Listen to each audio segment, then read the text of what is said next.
Okei, lähme siis sujuvalt üle. Kõik on nii maiaste nägudega siin. Okei, et tänud, et te mind siia kutsusite, et mina olen Einar Eiland siis Elukeskkonna Rahvastiku Arengu Seltsist. Eile tegin teile ettekande siin juriidilisest nagu sellist manipulatsioonimehhanismidest. Täna võtame laiema spektri ette. Aga mõte on nagu selles, et vaata, et sellega on nagu viirusega, et kui te teate, millised on sümptomid ja mismoodi need sümptomid teil välja löövad ühiskonnas või nii edasi, siis te saate, ütleme, et ka vastavaid ravimeetmeid siis rakendada. Et meil on häda nagu selles, et reeglina me ei oska neid sümptomeid sellest massimanipulatsioonist ja nii edasi ära tunda üldse. Ja sellest ka pealkiri, et neokolonialism ja selle metoodikat kaasaegses ühiskonnas üldse. Ja. Aga alustame sellisest asjast, et sõbrad, meil on tegelikult vaadates seda üsna mitut päeva siin juba loengute sarja ja võttes kaasa ka Eesti siis mis ta oli siis? Eestluse elujõu kongressil saadud nagu informatsiooni. Siis meil käis sealt ka täpselt sama asi läbi, et meil on sõjaseisukord. See ei ole nali. Ja sõjaseisukorda eesmärkide näitena ligipääs toorainele, tasuta ja odavale tööjõule ligipääs tehnoloogiatele ja luua läbi selle sõltuvus, müüa enda tehnoloogiaid ja luua läbi selle sõltuvus. Ligipääs tehnoloogiatele, see tähendab tegelikult seda, et võtta sealt okupeeritavalt alalt välja nii palju tehnoloogiaid kui vähegi võimalik. Põlevkivi tehnoloogiatega on paraku nii juhtunud, eks ole. Ise ei taha rakendada, aga luuakse nagu selline situatsioon, kus sa sisuliselt tasuta neid asju ära annad, aga see on nagu pikem metoodika, kuidas seda teha. Et seda võiks ka tutvustada teile. Seejärel, saavutada turg enda toodetele ja ütleme, et selline kolonialismi vormidena siis ka õigusruumi ülevõtmine ja haridussüsteemi ülevõtmine ja nii edasi. Need eesmärgid on kõik tegelikult Eesti puhul juba saavutatud. Nii et see paneb nagu tõsiselt järgi mõtlema. Et samas need meetodid ei ole siin viimase näitena 100 aasta välja mõeldis, vaid nende meetoditega, millest ma praegu rääkima hakkan, on ütleme, et tsivilisatsioone manipuleeritud juba konfutsismi ajast saadik, eks ole. Lao Tzu tegeles juba sellega, aga mitte nii tõsiselt võetavates vormides, kui nad siin välja toovad. Nii et seda pidevalt on täiustatud ligi, ütleme, 3000 aasta jooksul, kui mitte pikema perioodi jooksul. Et siin on välja toodud siis, ütleme, et selline peamine spekter nendest asjadest. Esiteks sõjaline relvastus, ütleme, et manipulatsioonimehhanismid, kui jõud üle ei käi, siis genotsiidirelva rakendamine, siia alla kuuluvad igasugused, kirikuleiva arvurauast kuni õllesummerini, eks ole. Siis majanduslik ja maailmaraharelv, näitasin just filmi sellest samast asjast teile siin natsaega tagasi. Ideoloogiline, fraktoloogiline relv, ehk see, et meile räägitakse väga palju religioonidest ja nii edasi ja nende manipulatsioonidest, aga teisest otsast kaubamärgi strateegiad ehitatakse ju samamoodi, sama printsiibi alusel ülesse. Meil on räägitud sellest, et oi kui tore, et eestlane ei ole väga selline ütleme, et religioosne rahvas. Samas see tähendab seda, et kulla sõbrad, me vaatame telekat 4,5 tundi päevas keskmiselt. See tähendab, et kui mina ei vaata, siis keegi teine vaatab 8-9 tundi päevas. See tähendab, et kui teie ei vaata, siis keegi teine vaatab teie eest. Nii et sealt need asjad nagu välja tulevad. Et kronoloogiline ja ajalooline relvastus, see tähendab, sellest on rääkinud ka Ignat Laigna. Ehk on see, et mitu korda meil viimase 100 aasta jooksul on vist 7 korda ümber kirjutatud meie Eesti riigi ajalugu. Et see tähendab küsimust sellest, et kes sa üldse selline oled. niinimetatud eestlane. Et noh, samas, eks ole, kui te lähete näitena raamatukokku, tahate näitena leninismi kogutud teoseid saada või mingeid selliseid asju, kust uurida välja sellest, et millised olid sealse ühiskonna sellised sümptomid või mille pärast ta hävines või kokku jooksis, siis neid materjale te sealt ei leia. See viitabki sellele, et seda me oleme, ütleme, et siit käis ka mitmetes loengutes täna läbi see, et üks ühele võetakse neid samu mehhanisme üle, mis tegelikult kommunismiga omal ajal nagu päevakorras olid. Ja maailmavaateline relv, see ongi see, et pannakse erinevate nagu konkurentsisituatsiooni, ütleme, et ketipenist kuni ütleme, et peaministrini ja siis need kõik erinevad tasandid pannakse omavahel konkureerima. Aga vaatame sügavamalt sisu. Sõjaline relvastus. Eesmärk vägede sisseviimine eesmärgiga, et riik teeks seda, mida vallutaja on eesmärgiks seatud. Hävitamise eesmärgiks on materiaalsete ja struktuuriliste ja inimese füüsiline hävitamine. Ja arsenal ulatub Makarovi püssist kuni tuumarelvani. Nii et aga paraku sellel on omad puudused sellel asjal. Sõjaline relv, nagu ma ütlesin, tuumarelvast kuni Makarovini eesmärgid vallutada maa, relvastada korravalvurid, kehtestada kontroll, vahetada valitsust, kehtestada enda seadusandlus ja nii teebki riik või rahvas täidab neid eesmärke, mida okupant on talle seadnud.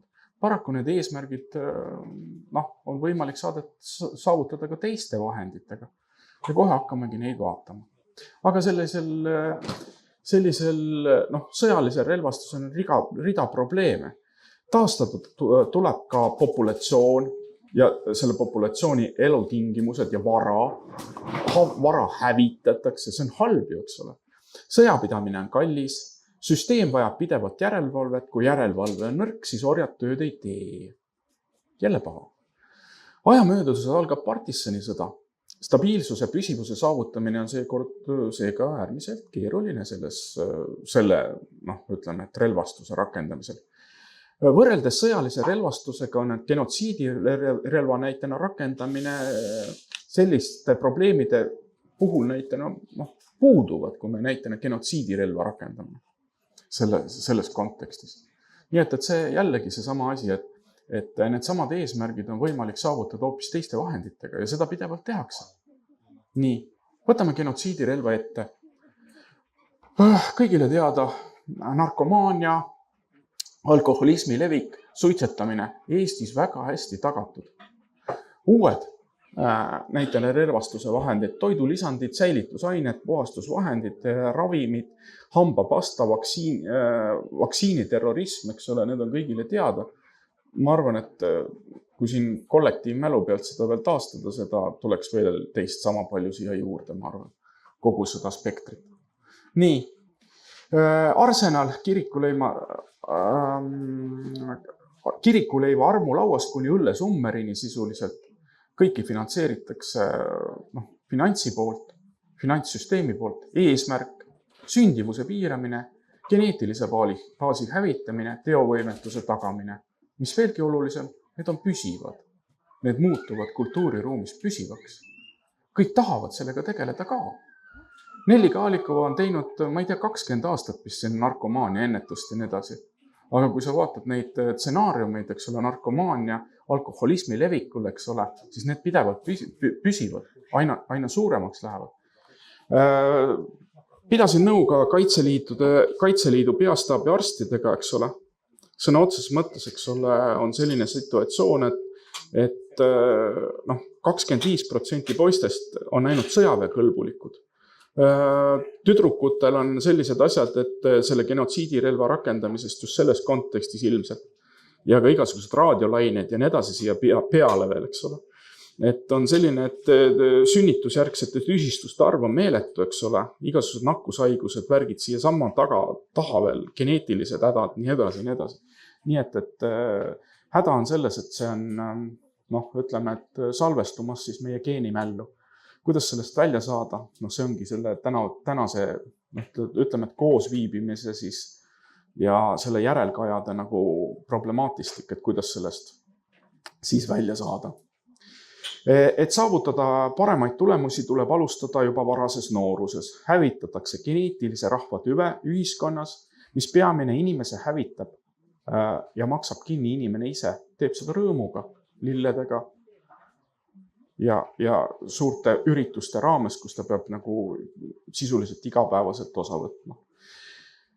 Näitena rahvusvahelised tasandid, kus on hoopiumisõda Hiinas, indiaanlaste hävitamine USA-s, kuiv seadus Venemaal. See on nagu rahvusvaheline tasand, eks ole, millega on neid eesmärke saavutatud. Tulemusena elavad sisuliselt indiaanlased ju enda maal reservaadis, kuhu meie oleme liikumas. Sama skeem, sama asi, kordub. Riigist riiki, maast maasse 2000 aastat. Milline on perspektiiv? Hävitatakse mitte ainult elavad inimesed, vaid ka järgne põlvkond. Tulemus on see, et juba täna 60% meie noorest on sõjaväekõlbmatud, mis saab aga siis, kui see kinnistub rahva geenimälus. Peamiseks põhjuseks on psüühikahäired ja igasugused muud vaimsed haigused. Resultaat on püsiv, salvestumas geenimällu. Vaatame edasi. Majanduslik ja maailmaraha relv. See hakkab sellest, et kuidas defineerida majandust. Aristotelese aegses majanduses oli 2 definitsiooni majandusest. Et teadus sellest, kuidas ümbritseva taskust raha kätte saada nii, et mitte ületada valuläve, see tähendas krematistikat, tuletis sõnast krematori ehk põletatud maatehnoloogia. Eks see oli see, et äärealad tuligi paljaks varastada, eks ole, sellepärast, et kui keegi hakkas väljaspoolt nagu edasi tulema, siis tal olid põletatud külad juba ees. Ta ei saanud sealt enam, sest ennem peeti nagu sõdus edasi, et võeti külavara, panti sellega edasi. Varastati järgmine küla tühjaks ja nii edasi. Võeti pantvange, eks ole, panti enda sisuliselt huvides veel näitena sõdima ja nii edasi. Ja teine on tegelikult teadus ja teadmine sellest, kuidas saada ühiskonnana ja riigina rikkaks. Vot see on see ökonoomika. Vot tegelikult see ongi see Jaan Leetsara poolt välja töötatud looduslik geneetilistel alustel baseeruv ühiskonnamudeli kirjeldus. Loengud, oligi nüüd, et Leetsar on tänapäevaks manalamees. Ma ei tea, paljudel teavad üldse Leetsar. Ja häda on selles, et nagu Leetsar hinge heitis, nii oli internet 3 nädalat peale seda oli tema materjalist kohe puhas. Nii et ei saa teile isegi viiteid anda. Ütleme, et kui te personaalselt veel, ütleme, et saime nii kaugele, et saime materjalid veel kätte ära salvestatud ja nii edasi. Kuna kristlus domineerimisega,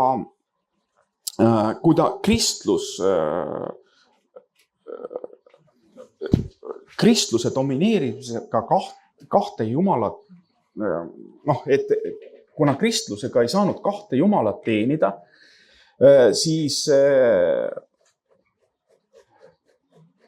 see teine vaikiti maha. Ehk see sama, eks ole, krematistika kui selline, ütleme, et vaikiti maha ja sellele krematistikale tegelikult panti ökonoomika silt. Sest nad ei saanud seda näidata. Ja see on juba kristluse kätetöö, eks ole, kuidas sellest krematistikast tegelikult ökonoomika sildiga välja vahetati. Ja nüüd me oleme seda õnne siin üsna mitu tuhat aastat juba, ütleme, et siis rakendanud siin Euroopas. Tänapäeva majandus võib defineerida olukorrana, kus ühed trükivad raha ja teised siis kasutavad seda ja maksavad nendele esimestele intressi. Kuid siis tõstatub küsimus, kumb on siis lihtsam teha, kas toota tooteid või trükkida raha. Sellest oli see eelmine film ka siin, mis oli just päevakorral. Aga see oli lühike kokkuvõte sellest asjast. Ideoloogiline, faktoloogiline relv, piibel, koraan, televisioon, kommunism, fašism, monarhia, demokraatia, kodanik, ühiskond, õigus, riik, kapitalism ja nii edasi. Nagu öeldud siis, eks ole, et need piiblikorrad, mis iseloomustab üldse piiblikorda, pühakirja tekst, evangelistid ja siis ka sakraalhooned. Kui me vaatame pangandusse, töötab täpselt samamoodi. Ainuke asi, et see sama piibel on kole lühike, eks ole, et sellel on lehti on üsna vähe, eks ole. Ja lehe sõnum on ka selline, et ma ühte evangeeliumi saan teile näidata, mis teil kõik taskus on, eks ole. See on see sama, eks ole, et üks evangeelium on see sama, eks ole, üks pool ja teine pool ja sellest ju piisab kõikide probleemide lahendamisest ja neid evangeeliume on veel siin. Et see evangeeliumite maht on suhteliselt väikseks läinud, eks ole, ja küllalt konkreetseks, aga kõik toimivad selle järgi. Nagu ma ütlesin, siis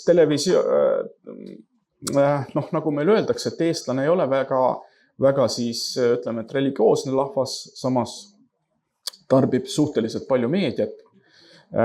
Ja televisioon on ideoloogiate edasikandmise vahend. Ja kui veel teada, siis, eks ole, nagu ma ütlesin ka ennem, eks ole, et kordame üle, et kaubamärgi strateegiad arendatakse sisuliselt täpselt samasuguste põhimõtete alusel üles, nagu tehakse näitena religioone. Eesmärk, jaga ja valitse printsiibi süvendamine ühiskonnas, ehk teise sõnu, vaata, kui te eesti keeles ütlete jagada, valitseda, siis keegi peab sulle midagi jagama, et saaks nagu valitseda. Aga sellega me puutusime erinevate keelde tõlgetes nagu kokku, et vene keeles on ju rasteljatsa ei vlastavotsa, eks ole.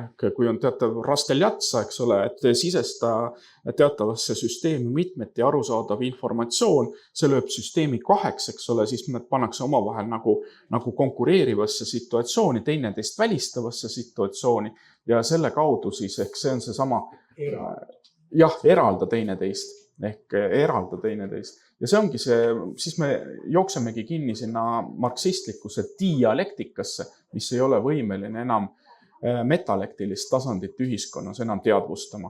Ja sealt hakkavadki meie mured ja rõõmud siis pihta, eks ole, praeguses nii nimetatud lihtsustatud majandusmudelis, mida kõik kummardavad ja nii edasi. Aga võt see ongi selles, et kuidas sellest lihtsustatud, vaata lihtsaks muutuvad asjad siis, kui tekib arusaamine nendest lihtsusest. Aga, sest 3. klassi õpilasele näitena tihvõrrandeid anda, eks ole ette, siis tal on ka need keerulised. Aga üliõpilasena need ei pruugi enam nii keerulised olla. Täna räägimegi teatavatest algoritmidest. Eesmärk siis on jaga ja valitse printsiibi süvendamine ehk eralda teineteisest, et saaks valitseda ja selle kinnistamine ühiskonnas. Eesmärgi, selle ideoloogilise tasandi, see eesmärgi on kõigil ideoloogiatel ühine, kuidas panna orjad enda huvides tööle. Ideoloogia, see on sotsiaalne tehnoloogia inimese teadvuse manipuleerimiseks. Näitena on olemas puidutöötlemistehnoloogiad, on olemas metallitöötlemistehnoloogiad, on olemas tehnoloogiad inimese teadvuse muutumiseks läbi religioonide, kultuste ja nii edasi, nii edasi. Erinevaid variante on üsna palju, kui süveneda. Ideoloogiate kaudu kinnistatakse käitumise ideaalid ühiskonnas ja ideoloogia on kui sirm, millega mitte näidata kogukonna juhtimisi tõelisi tagamaid. Ehk need ongi juhtimismetoodikad teisest otsast lähtuvad. See on üldine juhtimisteooria. Tegelikult sellist juhtimisteooriat meil nagu ühiskonnas ei käsitleta, kui käsitletakse ülikoolides, siis peamiselt nagu ettevõtte juhtimist, aga see me räägime ühiskondade juhtimisest. Sellest ei kiputa seal nagu eriti palju rääkima, see ongi päevakorda tõstnud sellest, et me peaksime selle ülikooli olles looma hakkama. Teie olete selle sama edasikandjad. Teie siin praegu. Kui leiate inimesi, davai, welcome to board, hakkame pihta. Rahastuskanalid on olemas. Euroopa Liitu kirjutasime kokku koos teaduste akadeemiatega, Eesti omadega ja veel teistega ka. Nii et rahastuskanalid on olemas, peaks hakkama tööle. Labidad kätte, põllule. Edasi, kronoloogiline ajalooline relv. See rajaneb ajaloolise alusega informatsioonil ja ülekirjutatud teadmiste kronoloogial. Ehk sellele seesama asi, millest Einar Laignaga on rääkinud, et 7 korda võim vahetunud, et kes sa siis lõppkokkuvõttes ise oled. Ja see võimaldab näha asjade üldist käiku, ehk seesama kronoloogiline tasand peaks tagama selle, et te näeksite normaalses ühiskonnas üldist käiku või ta ei tee seda. Ja kumb siis hakkab domineerima, vot see on see defurkatsioonipunkti nimetatud, eks ole. Ja võimaldab eristada protsesse ja tagajärgi, ehk see ajaloo käsitlus peaks võimaldama teil ja teistel ka siis aru saada protsessidest ja tagajärgedest. Sellest on Ülo Vooglaid üsna pikalt rääkinud, et tegelikult ta seda ei anna. Et järelikult on kuskil mingi kahvel juba vahel olnud. Sellepärast, et mis tahes populatsioonis peaks tegelikult ajalooline kogemus tagama. Vahet ei ole, kas selleks on kassid, eks ole, koerapopulatsioon või kirbud või täid, eks ole. Ta peaks ikkagi selle ajaloolise kogemuse pealt salvestuma näitena geenimällu ja tagama lõppkokkuvõttes selle populatsiooni säilimise. Meil on paraku vastupidi, eks ole. Meie populatsioon pigem vähebub, kui kasvab, eks ole. Kas me teame, kuhu suunas meie ühiskond üldse areneb seetõttu? See on tõsine küsimus, et kas tsivilisatsiooni või debilisatsiooni suunas. Ma tahaks loota, et see aitaks teil orientatsiooni vähemalt natukesegi nagu luua või nii edasi, et ma tahaks küll sinna tsivilisatsiooni suunas nagu arenema hakata. Et see loeng siin ongi mõeldud selleks, et neid mõjutusmeetoditest nagu ülevaadet anda, aga arvestage, et see on ainult, ütleme, et me saame täna ainult pealkirjad siin ära rääkida. See kronoloogilise ajaloolise relva rakendamise kaudu siis võimupositsioonist lähtuvalt luuakse müüdid, mille kaudu juhtida inimesi ja ühiskondi. Näitena viimase 100 aasta jooksul on Eesti ajalugu 5 korda ümber kirjutatud, sellest sai juba räägitud. Ja ajaloo kaudu formeeritakse arusaam elust. Selle tulemusena Euroopa ajaloost kujunenud sõjade ja vallutusretkede ajalugu. See on fakt. Kuhu edasi? Mida selleks on vaja teha, et ori vabalt tööd teeks? Ori tahab ju saada vabadust. Kui anda orjale vabadust, siis ta ei ole enam ori. Selles on häda. Seega saab talle anda sisuliselt vabaduse illusiooni ja see tekitab küsimused, kuidas seda asja teha. Esimesel tasandil tehti seda läbi religiooni ja usu jumalasse. Hiljem, kui religioonid devalveerusid, siis võeti kasutusele ideoloogiad. Näitena marksismid, kapitalismid, natsismid, stalinismid ja nii edasi. Võtame siis maailmavaatelise relva, ehk selle spekter ongi siis, eks ole, ketipenist kuni presidendini välja, eks ole. Ja siis pannakse need erinevad, nagu need joonlaua jupid siis omavahel konkureerima. Ideaalis peaks kontseptuaalse võimu tasand andma, ehk see maailmavaateline ja nii edasi tasand ongi see kontseptsiooni tasand, mida on meil üsna pikalt juba lõhutud. See võimu tasand peaks andma tegevuses osalevatele fragmentidele teadmise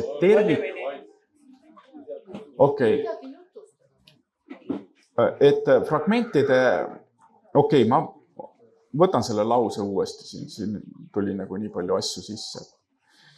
Ideaalist peaks kontseptuaalse võimu tasand andma tegevuses osalevatele fragmentidele teadmised tervikust ehk tervikutaju kui sellised. Võimaldab eristada, ja see tervikutaju siis võimaldab eristada õiget tegevust valest tegevusest, head tegevust halvast tegevusest ja tänapäeval eristame 2 tüüpi maailmavaadet, mosaiikne ja kaleidoskoopiline.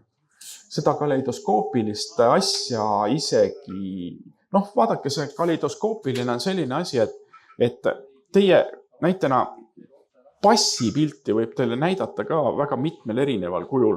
Seda saab näidata teile nii, seda saab näidata teile nii. Infohulk on alati ühesugune. Kui tagartpoolt vaadata, siis te ei üldse aru, kes seal on. Aga vaata, ja seda on võimalik veel anda ka sellisel kujul, et teil näitena, sa teed sellest passipildist näitena mosaiigi. Kõik saavad aru, mis seal mosaiigi peal on. Kui mina võtan sealt ühe jupi välja, siis küsite, miks see asi on puuduse, eks ole. Aga kui te panete need jupid näitena kaleidoskoobi sisse, siis on selline asi, et kaleidoskoobis on infohulk täpselt samasugune. Ehk mina kui mängujuht loon teile pilti, 2 pilti erinevat, eks ole. Üks on siis mosaiikne maailmapilt ja teine on kaleidoskoopiline. Nagu ma seda natukese keeran, siis on selline asi, et ta saate selles kaleidoskoobis küsida, kas sulle meeldib see pilt. Aga mosaiikses maailmas saate te küsida, mis toimub. Ja see ongi see lõks, eks ole, kuidas teile see infot kuvatakse. See oli lühike sissejuhatus, tegelikult selleks võib-olla üks tund 2 võib-olla selle mehhanismi lahti rääkimiseks. Meie ühiskonnas domineerivaks on kaleidoskoopiline maailmavaade, seega nüüd on küsimus, kuidas see kaleidoskoop nagu inimeste peast nagu kätte saada. Et kui te teate, mismoodi see toimub, et ma andsin teile väiksed vihjed siin, kuidas see toimub, siit saate edasi inspireerivalt edasi panna. Ja lähme edasi. Kaleidoskoopilise maailmavaate korral inimene omandab sellised teadmised, mille korral ta ei saa ümbritsevast aru enam, mis toimub. Iga täiendav mõte laiendab seega kaost, sest iga uue killu lisamine kaleidoskoopi muudab kogu pilti. Jälle natukese. Eks ole, kruttida jälle uus võim, jälle natukese edasi, jälle vaata, kui palju meil järgi jäi, vaata materjale ja nii edasi. Kaleidoskoobis sa ei saa aru, kui sul mingi jupp ära võetakse. Aga selles mosaiikses maailmas sa saad selle kohe teada. Kohe on see, kes mingi muutuse esile kutsub, küsib, miks sa nii tegid? Aga kaleidoskoobis sa ei saa aru seda. See ongi see lõks, eks ole, et sa saad küsida ainult, kas sulle meeldib. Põhjustagärjeste seoste süsteem seega puudub selles kaleidoskoopilises maailmapildis. Ja mosaiikse maailmavaate korral on kõik sündmused omavahelises seoses, see võimaldab maailma tajuda kui tervikut ja luua ja tuletada põhjustagärjeste seoste ahelat kui sellisel. Iga uus fakt täiendab aga olemuselt seda sama maailmapilti või seda puslet kui sellist. Iga uus, sest ta läheb kogu aeg, kas siis zoomides sisse, ta läheb kogu aeg selgemaks või läheb ääre pealt siis, eks ole, see lõuend pidevalt nagu suuremaks, eks ole. Igat pidi, ma leian, et meie küsimus ongi selles, et kuidas selle kaleidoskoopilisest maailmapildist siis üle minna näitena sellesse mosaiiksesse. Muid võimalusi ei ole lihtsalt, nagu mina olen aru saanud. Ehk see kaleidoskoopilise idiotismi sündroomi lõks nagu ongi see kapitalismi, need samad, need tsüklilisus ja nii edasi paitub täpselt samamoodi, eks ole, või päädib täpselt samasuguse asjaga, et kui midagi ei meeldi, valime uue pildi, lõikame täpselt samamoodi puruks, eks ole, siis leitakse, et oi, jooksiski kokku jälle samamoodi. Ütleme, et kaua me laseme siis ennast lollitada, eks ole, see pimesiku mäng on siin nagu käinud juba üsna mitu tuhat aastat, eks ole. Et tuleks sellest asjast välja tulla. Kui panna diagnoos, siis see on tegelikult koomaseisund. Küsimus on selles, et kuidas sellest välja tulla. Puudub instants, kes eeltoodud sotsiokultuuriliste majanduslike julgeolekuriskidega maakondades ja ettevõtlusruumi tasandil tegeleks ja kommunikeeriks sedavõrd, et ohtude teadvustamiseni jõutaks üldse. Ehk seesama kaleidoskoop, jälle kaleidoskoop. Tuleb luua Eesti rahast, mina teen sellise ettepaneku, eks ole, mis oleks tore, kui läheks ka lõppraportisse siia, sest me plaanisime selles samas konverentsis teha ka lõppraport. Et tuleb luua Eesti Rahva Päästekomitee. Selle ülesandeks oleks kõrgem riigikaitsekursuste loomine rahva elujõu ja tema nende teemade teadvustamiseks, mis ma täna teile siin ette manasin, ja mittemilitaarse sõja juhtimismeetodite teadvustamine ülikoolides ja rahvaülikoolides. Lähtamasti me peamegi hakkama tegelema rahvaülikoolide loomisega. Muid võimalusi ma ei näe, sest ülikoolid, ta võib mingil hetkel juhtuda sinna ülikooli kavadesse, aga ma arvan, et rahvaülikoolid oleks sel juhul veitsa parem idee vast. Ja kaasaegsel infoühiskonnale sobuliku loodusega koostoimiva ühiskonnamudeli kujutluspildi loomine ja kommunikeerimine ühiskonnas. Vot need 3 asja. Aga minu poolt tänud tähelepanu eest, et tore, et kuulasite ära ja kõik jäid nii morniks. Ei, see on algus. Need on esimesed lehed. Need on esimesed lehed, sõbrad. Esimesed mosaigi pildid selles reas. Aitäh!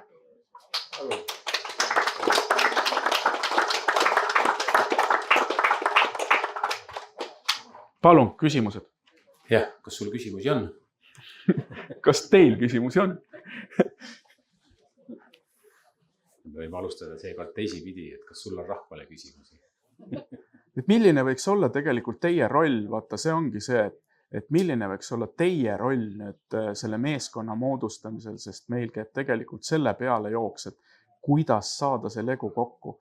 Vot sellel proual oli head ideed siin ja suhted välisriikidega ja nii edasi. Jah, olid vist sina või? Ei, Maarja Lõhmus oli ka, teil oli ka minu teada mingisugused suhted, eks ole. Et nüüd tuleb mõtelda, keda siia saada, et see võidujooks käib meeskonna moodustamise peale.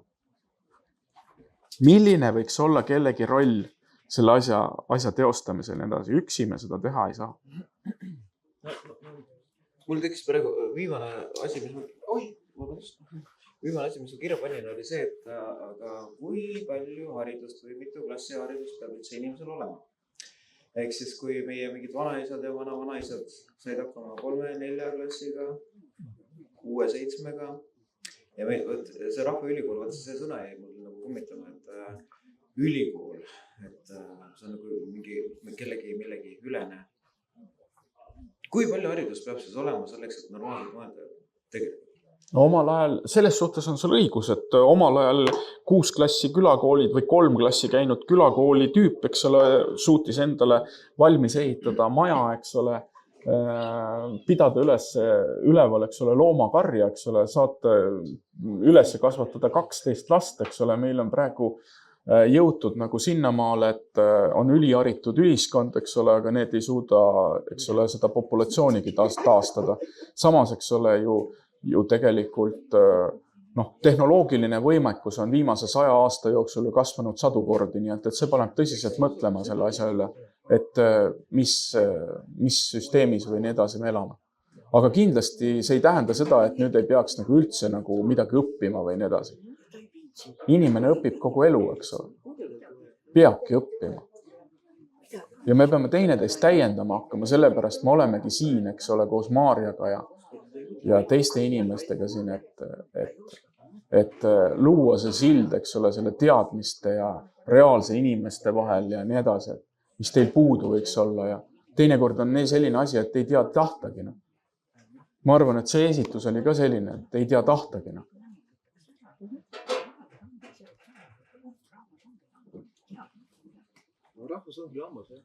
Ja. Palun, järgmised küsimused. No nii, kas on küsimusi veel?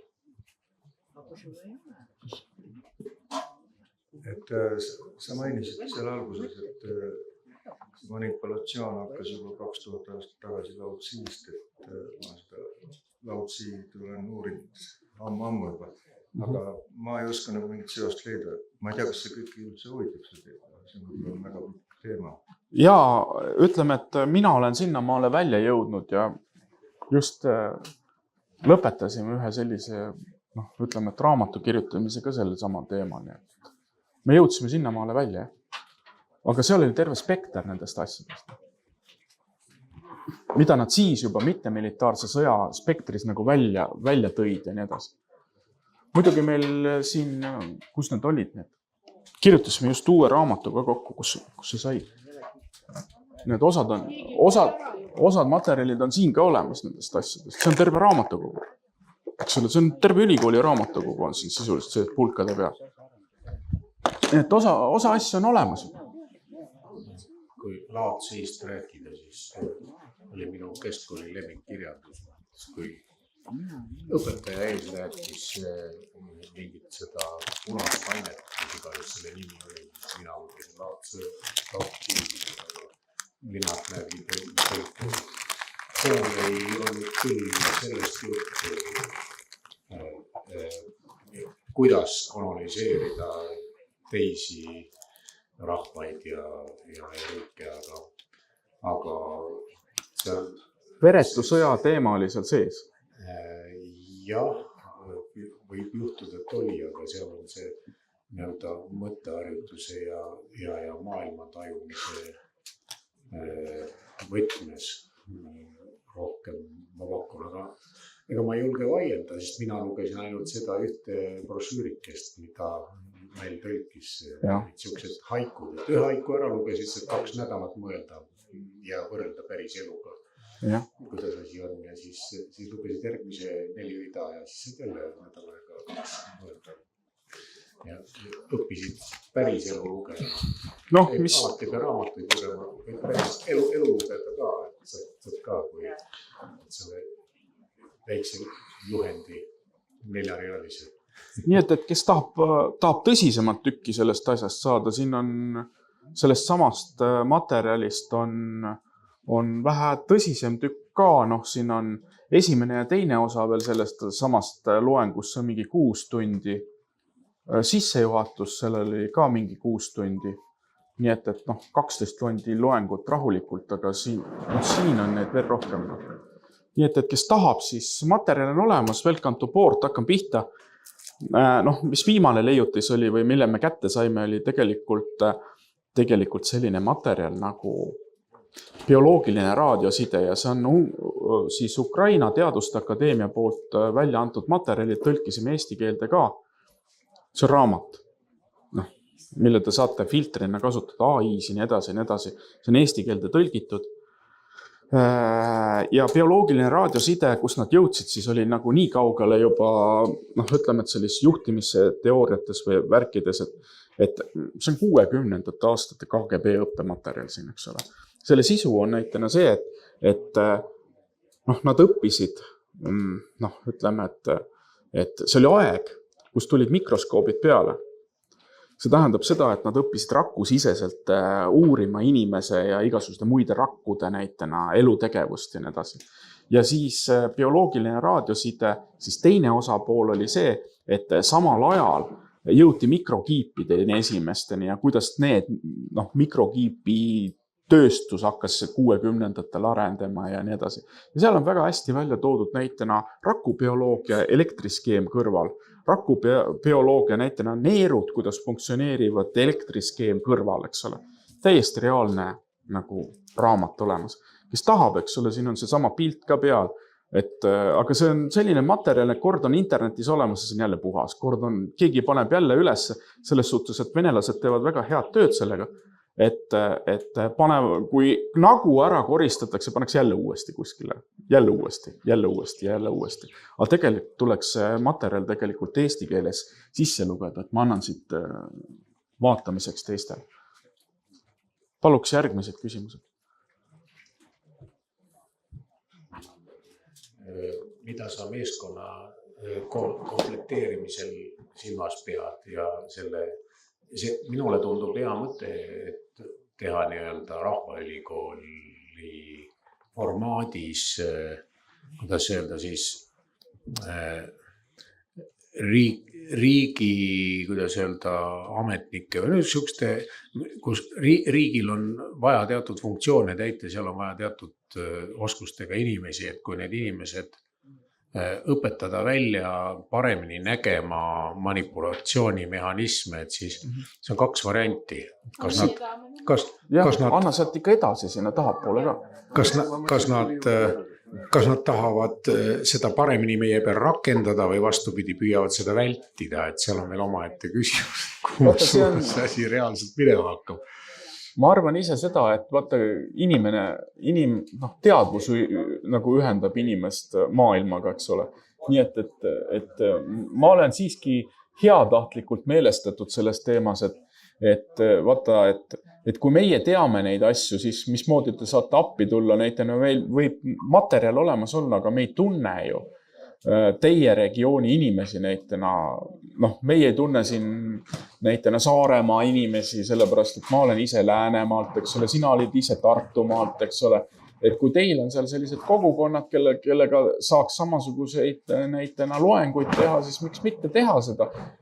Minu teada ju selles samas liidermeetmes on isegi võimalik taotlused esitada, et miks mitte siis teha näitena, see on üle-eestiline võrk ju, eks ole. Ja üle-eestilise võrguga ongi ju niiviisi, et kui meie seda näitena Läänemaal teeme samasuguse koolituse, siis meil on ju projekt valmis juba, eks ole, sisuliselt, mille te saate ükstapuha, mis maakonda tõsta näitena selles valdkonnas. Ja kui meil on see Läänemaal läbi viidud, siis teie saate Tartumaal juba tasuta projekti ja kui me võtame rahvusvahelise tasandi ette, no siis saaks üle Eesti panna selliseid asju, miks mitte koos Läti, Leedu ja nii edasi, et me Margoga olemegi selles suhtes nagu siin sidemeid loomas nii rootslastega kui nii edasi, et miks nendel on ju samad probleemid lahendada. Aga häda on ju selles, et meil internetisüsteem on ju nii pekki keeratud, et ta ei otsi otsingumootoritega neid tüüpe välja enam, eks ole. Et võib-olla see oleks see, teie roll või nii edasi nende asjade teostamisel. Kas see oli vastus? Jah, see on üks osa või nii-öelda laiendus teemale, et tagasi tulles konkreetseks selle juurde, et oletame, et me leiame ruumid, leiame vahendid, sul on hulka materjali, kui sa ise ei jõua, võib-olla keegi teine kannab ette, õpib selgeks, õpetab edasi, aga keda me õpetame? Kes see tuleb sinna? Kellel on selline huvi, et kui suur on see turg, ütleme siis, selle teadmise jaoks? No miks mitte näitena noortelaagrid, eks ole, ettevõtete laagrid, nagu ma ütlesin, siin ka oli välja toodud ju kõrgema riigikaitsekursus, et me oleme ju selle teema ka ju läbi käinud juba, et tegelikult oligi päevakorras kõrgema riigikaitsekursuse väljaarendamine täpselt samas kontekstis, näed, siin ongi kõrgema riigikaitsekursus, eks ole. Et tippametnikele kohustuslikkus, see kõrgema riigikaitsekursus ongi ju Eesti tippametnikele kohustuslik kursus, nii et see praktika on juba ees olemas. Aga kui me tõstatasime, siis tekkis küsimus, et aga kes need õppejõud on? Selleks hetkeks meil veel õppejõudus, et see probleem oli päevakorral. Tänaseks juba on, vaatan, et siin Eesti klubi ja nii edasi, ehk president Arnold Rüütli nagu teadusnõukogu liikmed ja nii edasi on täiesti, okei, hakkame pihta. Jaa. Aga siis tuleb sinna, ilmselgelt tuleb selle manipulatsioonimehhanismi äratundmise tarkuse juurde tuleb ka panna siis vastutuse momenti juurde, et kui te nüüd nii-öelda manipuleerite Eesti rahvaga edasi, et siis selle eest on ette nähtud sellised nii-öelda vastutusele võtmise korrad, et te peate vältima, mitte rakendama. Et see on asi, mida vältida, et selleks tuleb selgeks õppida, et vältida, mitte rakendada, eks ole. Ja siis üks asi veel, millest me olen sinuga juttu olnud, aga mida sa siin praegu ei jõudnud öelda, et kuna me asume erinevates ajupesu väljades nii-öelda, et meil on siin hea ristumispunkt, et küll on siin Ameerika, see on Euroliidu, siis on Venemaa, miks mitte Hiina, erinevad ajupesude ristumispunkt, et tegelikult peaks nii-öelda siis selle... ma juba tean, kuhu sa sühid. Et vaadake, me elame erinevates narratiivisüsteemides. Me elame narratiivid sõdade süsteemides. Meil on 4 rinnet. Eestist jookseb läbi 4 rinnet selles tasandis. Esiteks Hiina narratiivirinne, siis USA narratiivirinne, siis Venemaa narratiivirinne ja Euroopa narratiivirinne. 2 nendest töötavad ühes taktis, eks ole, Euroopa narratiivirinne ja USA narratiivirinne. Meie häda on selles, et kui me ei lähe üle näitena avatud narratiivisüsteemidele ja see, mis ma täna rääkisin, ongi avatud narratiivisüsteem. Mida see tähendab tegelikult, et see on ainus võimalus selles suhtes, et mismoodi meil näitena käsitletakse seda, on see, et narratiiv on see, et Venemaa laseb näitena teatava narratiivirinde lahti, eks ole, aga tema teeb selle 26-30 riigile ta lihtsalt vaatab, pannakse üks ette, need tüübid seal 6 tükki, 4-5 tükki näitena reageerisid ühe fassongiga, tuleb vastu narratiiv sealt. Aga meie tullistame siin Eestis nagu märklaudasid, sealt tuli põmm ära, sealt järgmine märklaud, jälle põmm ära, eks ole. Me olemegi nagu sellises nagu, ütleme, et sellises nagu tüübid nagu kuskil laua taga, et nagu märk tuleb põmm ära jälle. Aga selle narratiividega on nagu selline asi, et sa tulistad nagu peeglisse nende asjadega. Sellepärast, et kui sa tulistad sinna, eks ole, siis saavad su niinimetatud liitlased ka selja taga pihta, eks ole, see on sama peeglist tulnud kuuliga, eks ole. Sellepärast, et sa hakkad sellisest ka kõverpeeglite mängus nagu osalema ja nii edasi. Et ainus tegelikult väljapääs väikeriikidele ja ütleme, et rindeäärsetele riikidele ongi avatud narratiivisüsteemile üleminek. Muid võimalusi ma ei näe. Ehk siis tõlgituna, et me peame ära tundma kõiki ajupesumeetodeid ja siis muutuma nende suhtes immuunseteks. See tähendab, et me peame lihtsalt neid teadma, siis me tunneme need ära. Ja. Just. Ja see oleks nagu kõige parem relv on aru saada, kuidas vaenlane töötab. Ja. Et selles mõttes on tööpõld väga suur ja lai, jah. Tuleb mõelda, kuidas seda siis praktiliselt saaks nii teha, et inimesed aru saavad. Vaata, asjad muutuvad siis lihtsaks, kui sa esimest korda näitena võrrimootori lahti võtsid, eks ole, palju meist on nagu selle kogemusega mehed siin, ma vaatan laua taga, et on ennem sellega tegelenud ja nii edasi, eks ole. Et esimese korra on õudselt keeruline. Vaata, nende sotsiaalsüsteemidega on täpselt samamoodi. Kui sa esimese korra räägid, eks õudselt keeruline ja nii edasi. Kui sa teise korra räägid, eks ole, siis ta saad veel sõpradele rääkida. Kui sa 6-7 korda seda läbi teinud oled, kõik seda jaga, siis muutub asi, vau. Iga kord, kui ma neid loenguid teen, jälle uued aspektid, jälle uued äratundmised, uued taipamised, nii edasi, kogu sellelt saalilt, eks ole, kes seda loengut saavad. Ega te pole esimesed, kellele ma seda teen. Lihtsalt, et welcome to board ja hakkame tegema. Te teate, et ma olen olemas siin. Maarja istub ka seal taga. Sina oled ka siin. Mida me hakkame tegema? Selle ma küsingi kogu aeg konkreetselt.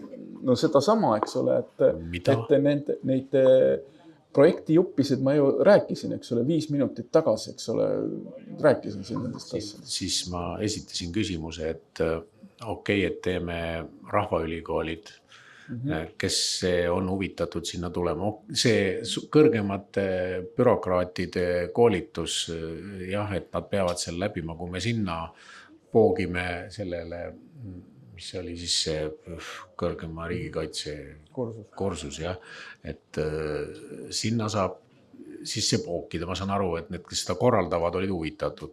Sinna saab selle sokutada. Ja küll, ametnikud õpivad ära. See on see küsimus, et võib-olla neile meeldib see ja rakendavad hoopis seda, mitte et ei likvideeri seda. Et vaata, siin on nagu üks asi selle asjale. Et vaata, siin oli ka see, et vaata, aina keerulisemaks minevates süsteemides on sul ainus võimalus selleks, et seda süsteemi käigus hoida on sul on vaja inimesi harida. Eks ole. Et nad üldse, sest süsteemi element saab süsteemi, kuidas seda panustada siis, kui ta saab teada või teab, mismoodi süsteem toimib. Ega sa ei saa autot ka muidu remontida, kui sa ei tea, mismoodi üks teine jupp näitena toimib, eks ole. See on loogika, eks ole. Nii, mida keerulisemaks süsteemid lähevad, seda rohkem on teadmisi vaja. Aga vaata, siis on jälle teine asi, et need teadlikud inimesed on haritud inimesed ja need hakkavad omavahel suhtlema ja nad niikuinii, eks ole, siin on väga palju neid tüüpe, eks ole, kes näitena tunnevad neid vigu ära ka, eks ole, neid samu filme, mis siin sai näidatud ja need asja, mul on seal äratundmine, mul on seal ka äratundmine, mul on seal ka, aga kui need panna üksteise järgi nüüd, eks ole, terve selle asja, eks ole, siis ta omaldab hoopis teise tähenduse ja nii edasi, aga seal... Jah, tahtsin öelda seda, ma räägin ilma. Ei, meil läheb liiti. Et selleks, et saada uusi teadmisi, on vaja vanadest loobuda päris palju ja jube raske on, kui ikkagi lõpetad ülikooli mingil alal, see toimib ja hoiab sind elus, aga ta läheb uute teadmistega vastuollu, siis tekib inimesest konflikt. No, lihtsalt ei suuda vastu võtta uusi teadmisi. Infovood on nii suureks läinud. Et selleks, et uut peatulla on vaja vanadest loobuda. Ja kui sa vanadest loobud, siis võib väga valus olla.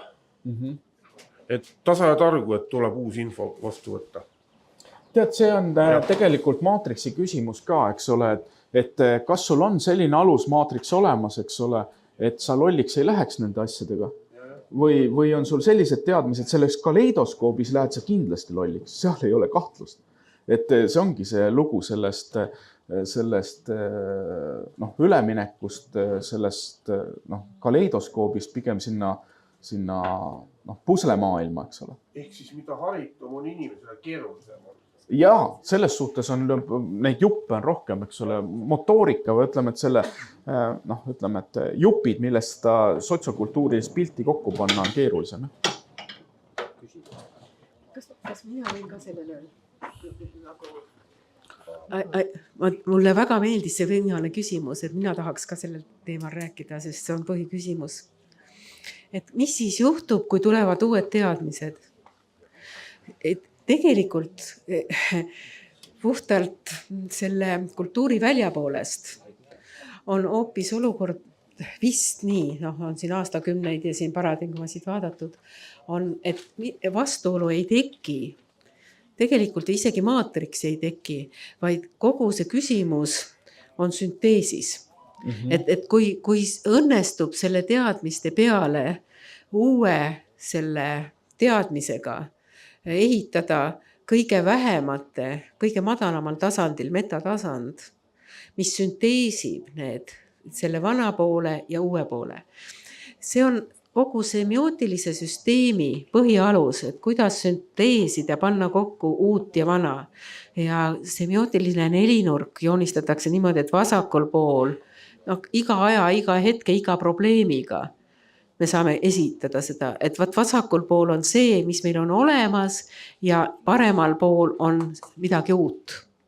Ja kas on see suur nii-öelda see kõik, mis on olemas, õpitu ja midagi tuleb täiesti uut, kas on hästi suur või on see väike, see mehhanism on üks ja sama, mõttemehhanism on sama. Ja pigem on küsimus, kas see mõttemehhanism töötab või mitte. Meie ühiskonna probleem, ja kui ma rääkisin siin ka välis-Eestist ja pagulus-Eestist ja nüüd tulles selle juurde tagasi ühe ringiga, on see, et me ei pane seda kokku, et ei ole toimunud kokkupanemist. Et see uus teadmine tuleb, see ei ole mingi, ütleme maatriks, see on tõsine teine maailma tunnetus teistest keskkondades, aga eestlus ja eestlusena väga-väga väärtuslik, sest ta on oma seda algideed palju tugevamini hoidnud, sest ma ju näitasin seda raamatut, kuidas seda algideed lihtsalt suruti maha, valetati, keelduti, pandi vangi, kes seda levitas. Et selle mõtteviisi, et me paneme erinevad mõtted kokku ja me saame midagi väärtuslikku. Ma ütleks siia juurde, et see on asja põhiidee, sellepärast tasub siia kokku tulla ja küsida pigem ja võib-olla ka selles dokumendis või manifestis, mida teha, et kuidas see olemasolev ja tulev ja juba ka natuke näha refleksiivselt, kuidas see kokku panna ja see uue küsimusena sõnastada. Ma ütlen veel ühe kommentaari või? Ikka võib. Ma tahan siis seda veel öelda, et see põhivastuolu selles olukorras on poliitika ja kultuuri vahel. See on sellepärast nii, et kui meil on olnud pikalt juttu, et Eesti süsteemis, mis oli totalitaristlik ja sellest üleminek selleni, et me oleme poliitiliselt vabas süsteemis, on olnud raske sellepärast, et harjumus olla raamides on olnud nii suur. Siis praegune tegelik olukord on see, et kes keda defineerib. Meil on kultuuriväli ja meil on poliitikaväli. Poliitika surudes kultuuri mingitesse raamidesse, keelates osa Eesti kultuuri, parem osa paguluses loodud, vabas ühiskonnas loodud eestluse mõte, seda keelates poliitiliselt tegelikult on kultuuri kogu aeg survestatud. Aga paradoks on tegelikult selles, et maailmaprotsessi mõttes ja meie enda protsessi mõttes on hoopiski poliitika see, mida defineeritakse. No, ja samamoodi paguluseestlus on erinevaid poliitikaid defineerinud. Meie peame poliitikat defineerima. Ei ole see, et poliitika defineerib kultuuri, ütleb, mis on õige, mis on vale. Kõik kultuur on õige. Ja sellele poliitilisele defineerimisele ei ole keegi kohustatud alluma, vaid kultuur on tunnetuse põhine, refleksiivsus ja kõige suurem väärtus on kollektiivne tunnetus, kollektiivne refleksiivsus. Ja sellepärast ei ole üldse vaja muretseda, et me ei suudaks poliitikat ja poliitikuid defineerida ja see julgus peab olema tagasi võetud. Ja seda, et seda poliitikud ei soovi, see on eraldi teema. Aga seda, et kogu aeg küsida, küsimine on tähtis, kogu aeg küsida, mis toimub, kuidas me seda nimetame ja mitte lasta seda defineerida poliitikutel, vaid defineerida ja anda kontekst ikkagi läbi kultuuri. Et see on asja eesmärk. Ma rääkisin, vabandust, pikalt. Aga just see sama mõte oli väga tähtis, et kuidas me siis selle vana ja uue kokku paneme, aga meie puhul Eestis on ju see, et kuidas me selle vana või siis see, mis on moonutatud teadmine ja see uus on pigem see, mis on aus teadmine, mis on tegelik maailmapilt. Saate aru, mis jube seis tegelikult on? Kuidas see tegelik maailmapilt inimese keskne maailmapilt taastada, et see totalitaristlik element, mis võib-olla tahab ka poliitiliste tendentside näol toimida üle kultuuri ja ühiskonna, kuidas seda pidurdada? Et ma tänan Maarjat selle täiustuse eest, et minu arust siin on üks tasand veel, et kui siiamaani on näitena need ismid, ja nende ismide aeg on ka läbi, eks ole, religioonide aeg, need on staatilised asjad. Need on staatilised nähtused või ühiskonna fenomenid, aga tegelikult praegune ühiskond kasvavate infohulkadega süsteemid, see pärineb nagu süsteemiteooriatest, on staatiline. Või üks on staatiline süsteem, ehk need religioonid on olnud staatilised, aga meil tuleks üle minna, kasvavad infohulgad on dünaamiliselt arenevad süsteemid. Et see on totaalselt nagu, et pidevas arengus olenevad, ta on elus asi. Sest ennem näitena, ütleme, et võtame sellise asja näitena kõrvale, et kui jooksutati kokku näitena nende samade asjade alusel, millest ma siin tõin, jooksutati kokku näitena kristlik filosoofia, eks ole. Selleks läks aega 1300 aastat. Kapitalistlik filosoofia jooksutati kokku kuskil 300 aastaga. See Adam Smithi majandusteooria ja nii edasi. Kommunismiga läks 80 aastat, meie niinimetatud iseseisvusega läks 20 aastat. Nii et need kogu aeg, et need protsessid, mis enne võtsid näitena 100 või 1000 aastat ja olid pidevalt nagu inimesed olid nagu, kuidas nad õppisid ära, nüüd paned elu lõpuni selle teadmisega, ei ole. Need kogu aeg on dünaamiliselt uuenevad. Need on täiesti totaalselt erinevad nagu, kuidas öelda, maailmad. Üks on jalgrattamaailm ja teine on automaailm, eks ole.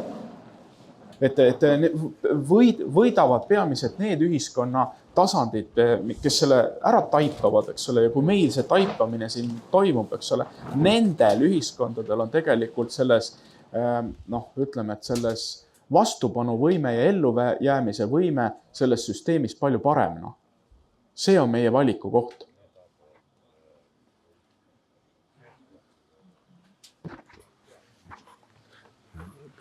Jah, mina ka ennem rääkisin sellest, et et inimene on tegelikult väga suhteliselt leidlik, elukas ja kohanemisvõimeline, aga nüüd on see kohanemise võidujooks on järjest läheb tähtsamaks ja innovatsioon, ühiskondlik innovatsioon on väga suure tähtsusega tehnilise innovatsiooni kõrval. Ja, täpselt. Hakkab ühiskonna innovatsioon muutub järjest tähtsamaks. Ja siin on, ma saan purjetamisega hea võrdluse teha, et finišisse jõuab ennem see, kes vähem vigu teeb. Et me teeme niikuinii mingeid vigu katse-eksituse meetodil intuitiivselt ja mis iganes ka mingite teooriate baasil ja mingid otsused, mis sa teed, niikuinii tuleb mingeid vigu sisse, aga need, kes suudavad kõige rutem vead korrigeerida, need jõuavad kõige ennem finišisse. No sellepärast oligi see spekter teile siin välja toodud, et kui ta seda need prillid nagu ette panna, mis näitavad neid karisid ja nii edasi, see oli selle tänase loengu nagu mõte, eks ole. Kindlasti võiks seda jätkata siin väga pikalt, eks ole, sest siin, nagu ma ütlesin, on video, eks ole, ligi 6 tundi või 3 tundi ja nii edasi, et võiksin lasta siit edasi käia selle, et saate pealkirjadest ka ülevaated ja nii edasi. Aga siin on materjali veel nendest asjadest. Aga lõppkokkuvõttes on see tsivilisatsiooni jätkusuutlikkuse küsimus, et kas me läheme lõppkokkuvõttes, eks ole, et see on küsimus selles, et kas me läheme sellesse tsivilisatsioonid aega tagasi, meil on, keegi rääkis siin ka ennem juba, et vist 4. tsivilisatsioon või 6. Mis meil siin on. See on päris tõsiselt olnud päevakorral meil nagu välisülikoolidega ka, et kas me läheme nüüd seekord täpselt samasugusesse ratta tagasi, nagu eelmise korra tsivilisatsioon. Ehk mis, ütleme, et meie tänapäeva ju tehnogeeniline tsivilisatsioon ei küüni ka siin 13 või 12 000 aasta tagusele tasandile, eks ole. Et kas me seekord suudame seda ennetada, seda sama asja või läheme täpselt sellesse samasse fassongi tagasi, eks ole? See on omaette huvitav küsimus võrrelda praegust tsivilisatsiooni eelmistega. No igal juhul need eelmised said hukka. Mina näen, kuidas praegu see hukka läheb, millise meetodiga ta läheb, aga samas need eelmised tsivilisatsioonid läksid hukka, aga see inimloom põhimõtteliselt ei alles.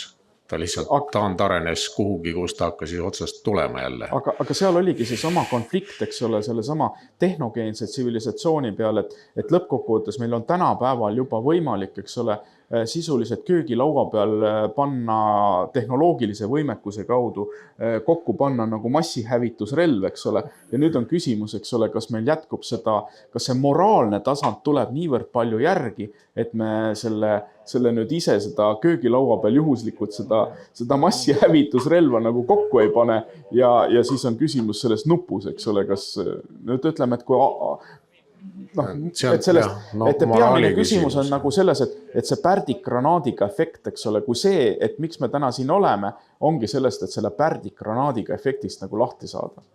Et kui me ei tea neid, siis see pärdik jääbki selle granaadiga mängima, eks ole. Ja meie naudime ainult seda splindi äratõmbmise kohta ja pah.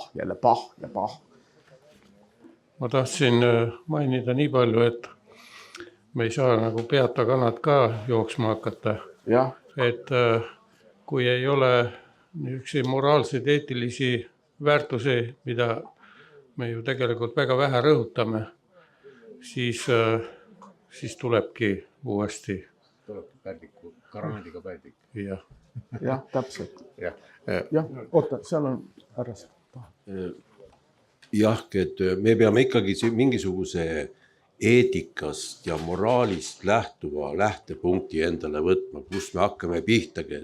See peab olema kuidagi süntees. Me ei saa, me oma ogaruses, suures agaruses ja ogaruses, me ei taha ju ometigi uut minotaurust luua, et me hakkame mingit läänest ja idast ja midagi hakkame kokku panema. Me ei tea, mis sealt välja tuleb, selle peab laskma, mis oma teineteisega haakuvad, mis leiavad ühisosa. Võtta nüüd siis väliseestlastest, mida on nendelt võtta üle, et me ei saa kõike jäägitult üle võtta, ja ka meil on mingi osa ju panna juurde. Täpselt nii. sellepärast me täna siin oleme. Ühesõnaga, missugused pusletükid hakkavad kokku, et me ei saa kandilisi ja ümmargusi omavahel kokku panna. Täpselt nii, aga sellepärast me tegimegi selle esitluse täna teile, et te teaksite, millised hammasrattad üldse selle kella sisse võiks käia, et te teaksite, et meil on osad hammasrattad olemas ja teil on ka oma hammasrattad olemas ja nüüd see ongi selle dialoogi koht, et kuidas seda asja kokku panna. On ju niiviisi? Üks koht, kus alustama peaks, on siis seesama ajaline looline narratiiv või enese defineerimine või see, et ma olen siin juba tükk aega rõhutanud ja rääkinud, et eestlane ei ole orjarahvas. Kogu aeg igal pool, küll meil see 700 aasta noorjus ja see ei ole. Et võtame siis natuke varasema aja, viikingi ajal me olime tõelised kunnid, me olime need, kes määrasime Läänemerel, kuidas asjad käivad. See on, kõik on suhteline nii-öelda, aga me peaksime tõesti sellest alustama, et rahvuslik eneseuhkus taastada. See on üks väga tähtis pusletükk, see innustab tõenäoliselt ka seda uhket rahvast siis edasi jätkusuutlikult pidama, hoidma ja arendama. Kuidas tundub, on hea plaan alustada sellest, et kes me tegelikult oleme.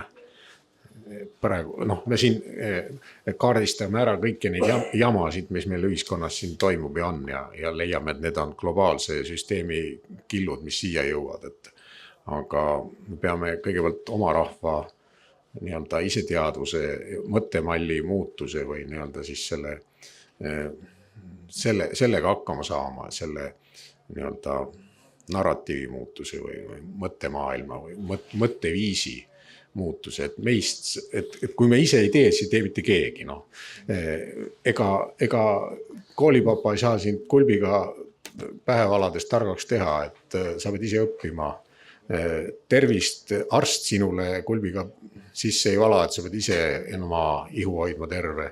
Samamoodi on selle rahvusliku iseteadvuse ja enesemääramisega, et sa pead seda ise tegema, keegi teine ei tule seda tegema. Kalev, vaata, selles samas protsessis võid sa, kui sa vaatad neid asju ei tea, siis sinu isiklikust minapildist, eks ole, võib väga vähe järgi jääda niiviisi, et sa ise ka seda tähele ei pane. Üks mõte veel lisaks, et leiunduses on erinevad, kui sul on mingi probleem, sa pead lahendama, mis iganes tehniline probleem või mis iganes, meil on siin praegu ühiskondliku leiutamise teema, siis esimene etapp on probleemi teadvustamine, siis on info kogumine ja siis on lahenduste sünteesimine info põhjal ja probleemi nii-öelda sidumine infoga. Et see on nagu see info osa seal, kuidas nii-öelda manipuleeritakse, kuidas sellest lahti saada ja nii edasi. Et analoogiad on väga toredad ilmselt leiundusega. Need sõnad võib-olla on keerulised sellepärast, et me peaksime nagu katsuma sõnastada, et kuidas me nendeni jõuame. Mis on siis see, mida me tegelikult vajame, et sellist uut tervikut sünteesida. Ja kas ma eile või kus ma seda rääkisin, ma ei tea, kas ma võin öelda uuesti, on tegelikult kogu see ühiskond, mis toimub ja toimib, on 3-tasandaline. Selleks, et saada süsteemi, mis meile sobib, nii nagu aastal 1920, kui lugeda ja need on saadaval, kuidas tehti Eesti Vabariiki, kuidas tehti Eesti Vabariigi esimest põhiseadust. Jüri Uluots, noor mees, tuli Peterburist, lõpetas õpingud ja üks noor mees tegi väga hea põhiseaduse. Ta oli maailmas täiesti eriline põhiseadus oma demokraatlikkuses, ta oli eeskujuks, inglased kõik imetlesid. Sõnaga, see mõtte saavutus, nagu meil 1920 siis võeti vastu, issand, kas ma ütlen õigesti? Jah, põhiseadus 20. Et see protsess ja see mõtteviis tuleb taastada. See muidugi põhines maaseaduse vastuvõtmine ja põhiseadus. Et sellist hüpet kvaliteetselt oma rahva korrastamisel. Ja see, kuidas see toimus? See toimus juristide abil, väga head juristid Eestis, juristid, kes otsisid nii-öelda lõid loomuõigust. Loomuõigus on see õigus, mis on rahvale kollektiivselt iseloomulik. Ja meil on aeg, kus küsida jälle, et missugune on eestluse loomuõigus. Mis on see loomuõigus? Sest igalt poolt on tulnud nii-öelda kilde ja seadusi vastu võetud ja nii edasi, aga peaks tegema ükskord läbi intellektuaalse lõbuna selle, et no millise põhiseaduse, millisele loomuõigusele põhineva, millistest loomuõigustest lähtuva me peaksime endale tegema. See on üks küsimus. Ja teine on see, et ühiskonna toimimise struktuur on kolmekihiline. Esimesed on meie ühisoleu ja eksistentsi põhinevad müüdid. Me peame olema suuteliseks oma, mis sa rääkisid, identiteeti, aga identiteeti ilma müüdi loomiseta ei saa kujundada. Meil puuduvad praegu ühised müüdid või on nad väga nõrgaks jäänud. Millised on need ühised müüdid, mille ümber me koondume? Teiseks on see, et mis me koos teeme, on väärtused. Millised on need väärtused, mis panevad meid tööle ja me tahame iseennast arendada, pered, kodu ja kõike seda maad ja hoida. Ja sõnaga on see tegevuse rollid ja müüdid. Nüüd on see teine tasand. Ja kolmas, missuguseid inimesi, missuguste omadustega inimesi me vajame, et seda ühiskonda üleval ja toimivana hoida. Ja sõnaga ideaalimüüdid, ühised tegevus, kollektiivse tegevuse müüdid ja persooni tasandi müüdid. Ja see võiks olla üks harjutus meile kõigile. Seda mudelit olen ma andnud aastakümneid oma esimese, teise, kolmanda kursuse tudengitele. Palun looge need müüdid, analüüsige müüdid. Ja seda me peaksime tegema kõik. Et siis neid nagu teoreetilisi, keerulisi küsimusi neid võib esitada, aga me peame jõudma selleni, et me praktiliselt tunnetuse põhiselt küsime need uued küsimused ja teeme selle müüdisüsteemi ja põhiseadusliku mõtte. Ma siin kuulates ja analüüsides natukene juba mitmeid päevi või isegi rohkem nädalaid või kuid siin leidsin niisuguse huvitava seose, et mida rohkem, kuidas öelda, tsentraliseerub ära raha, võim, kõik need asjad, seda rohkem see irdub reaalsusest ja tegelikust sellest, mida vaja oleks. Ehk siis detsentraliseerimine on niisugune võlusõna, mida tuleb teha. Et demokraatia detsentraliseerimine, et küla tasemel otsustataksegi ära, tehakse. No on see teine tasand, kui külade liit või ma ei tea, maakondade liit või see on see riik ise, et siis sinna, aga ikkagi sinna lähevad ikka külast, mitte ei ole eraldi profid mingid kuskilt. Et see on see detsentraliseerimine, niisugune hea, kuidas öelda, valem või skeem või võlusõna, kuidas saaks nagu paremat ühiskonda leiutada. See kehtib erinevates valdkondades igal pool ja see tarkus ei pea ka olema ainult ühes ülikoolis, vaid see peab jõudma samamoodi iga nii-öelda targema külameheni kohale. Et kuidagi peab sellised tänapäeva infoühiskonnas on tegelikult tarkuse jagamine suhteliselt lihtne, kui jällegi oma isiklikud serverid töötavad. Kui me ei sõltu mingist Google'ist. Nii, on siis nüüd teema ammendunud. Jätkame järgmise mehega.